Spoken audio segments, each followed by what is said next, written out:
this is CJ, and welcome to another episode of CJ Here Talks in the Car. I'm happy you're here, so let's get started with the conversation. Now, for today's topic, we are going to be talking about owning your own hair care journey. So, owning your hair care journey. And I think this is pretty important because I think every hair journey is unique and it has to be special to you, and you have to do the journey that works for you and with you. And I'm going to talk more about that.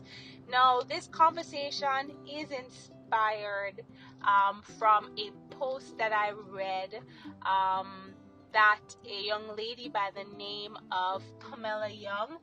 I apologize for not pronouncing the last part of her name, but if you type Pamela Young in Instagram, she'll come up.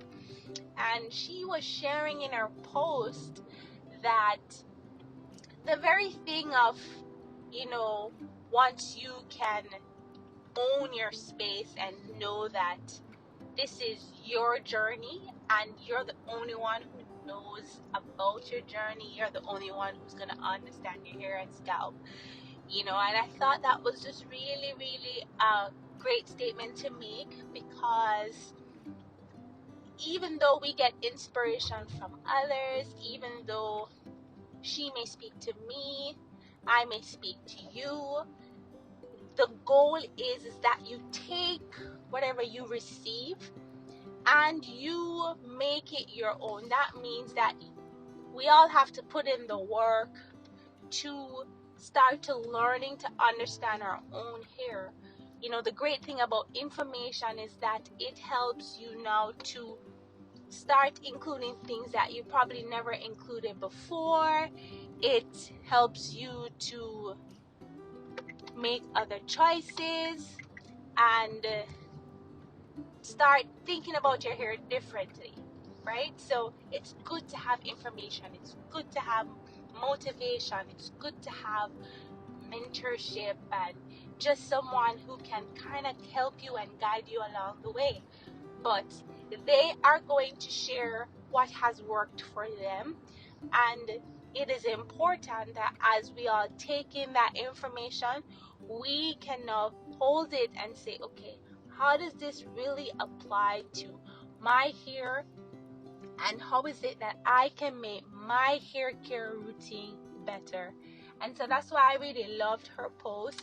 And it had so much different elements in it, and just trying to encourage and also being very practical, and being straightforward to say to you, like, listen, this has to be your decision, and this has to be your choice to work on your hair, to change your mindset.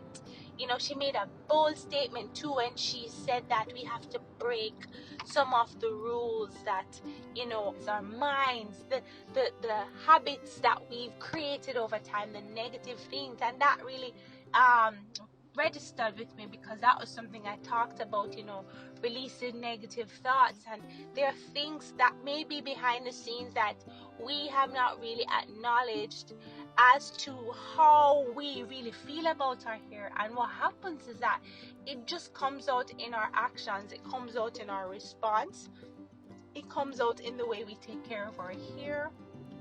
Yes, it comes out in the words that we speak.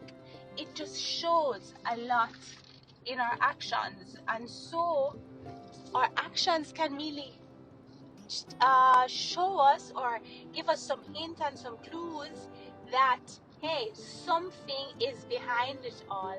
And I said in a previous episode, I gotta peel back, I gotta see what is it that I'm thinking, what do I really think about my hair, how do I really feel about my hair, has someone spoken over my hair that has changed my concept or what I really think should be so about my hair. Some people believe that their hair just can't grow. Some people believe that, that's just my culture, my hair can't grow to this length. But the truth is, it's not about that.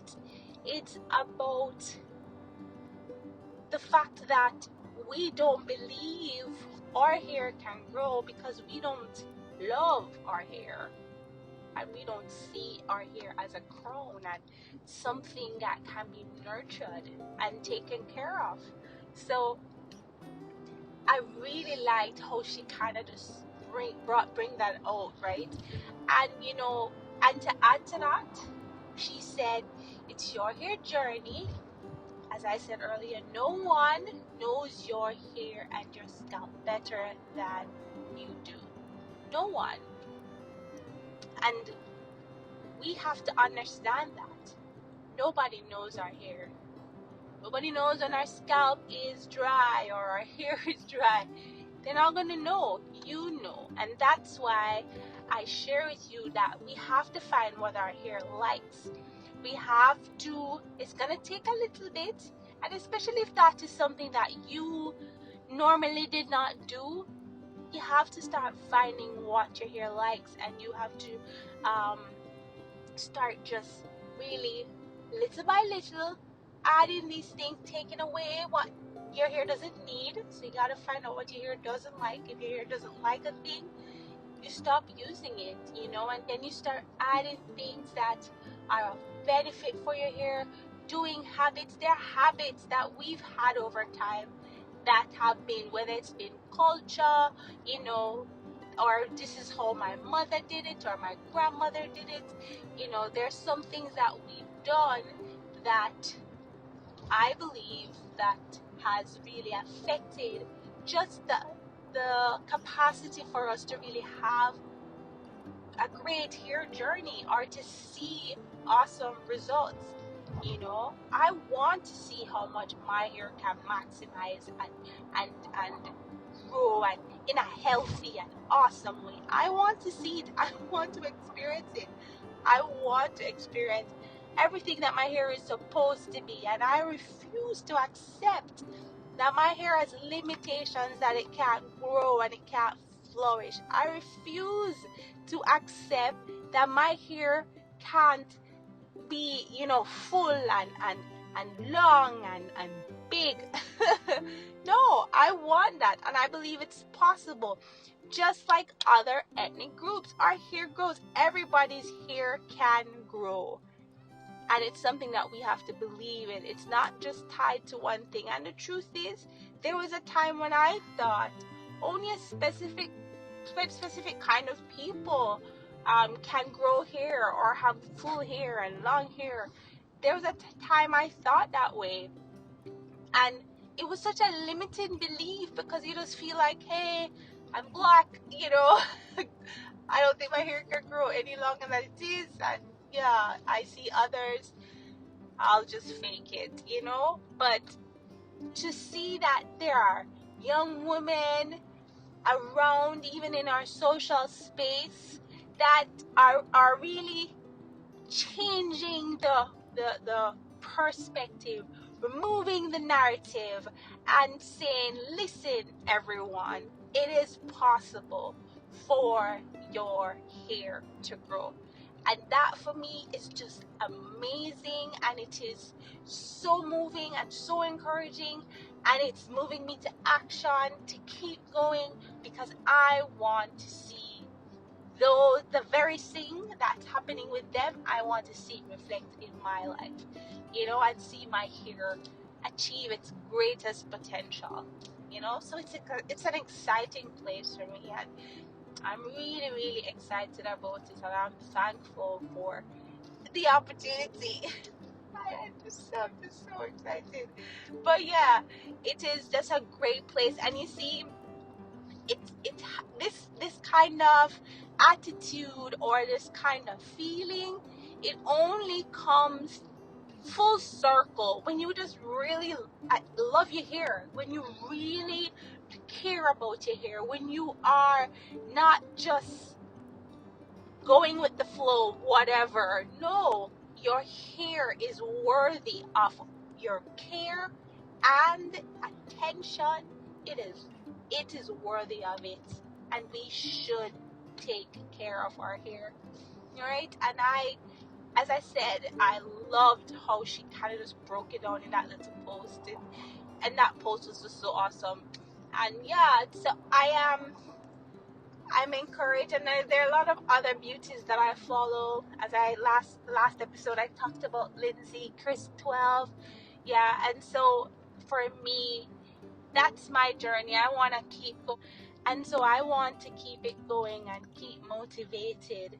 And these young ladies really have just been doing a wonderful job, keeping to encourage us, that it is indeed possible for our hair to be everything that it should be and more.